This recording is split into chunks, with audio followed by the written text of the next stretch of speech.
Assalomu alaykum akajon. Menga biladigan ish bormi? Hamma ishni qilib bilaman akajon. Qanaqa ish? Kim qo'ydi o'zi seni bu yoqqa? Uyingga borib nafaqangni olib yotmaysanmi? Chiq eshikdan bor, senga ish yo'q. To'xta. Nima qilganing bu? Bor, ishingni qilaver. Ha, uka. Ishlamoqchimisan? Ha aka, ishlamoqchiman. Nima ish qo'lingdan keladi? Akajon, video olib bilaman, montaj qilib bilaman, kompyuterda ishlab bilaman. Ya'ni bugateriyada ham o'rganganman. Mehribonlik uyida bizga o'rgatishgan.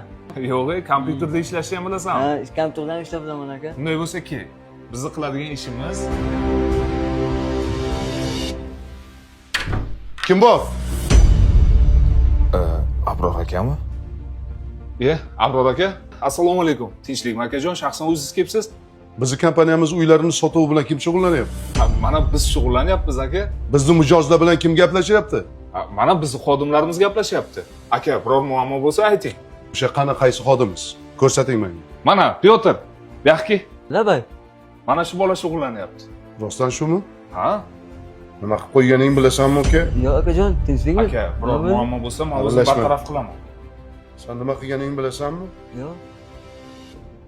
Rekord yaratding, uka! Bir oyda 30 ta uy sotibsan, uka! Kebul bag'rimga bosib qo'yay. Muborak bo'lsin.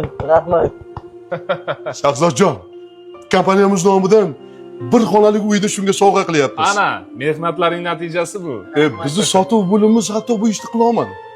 Mana shu bir xonalik uy sizga, ukajon. Rahmat akajon. Uka, odamni tashqi ko'rinishiga qarab emas, uning ichki dunyosiga qarab ishga olishni siz menga o'rgatdingiz. Barakalloh uka. Mana shunday ishlashda davom.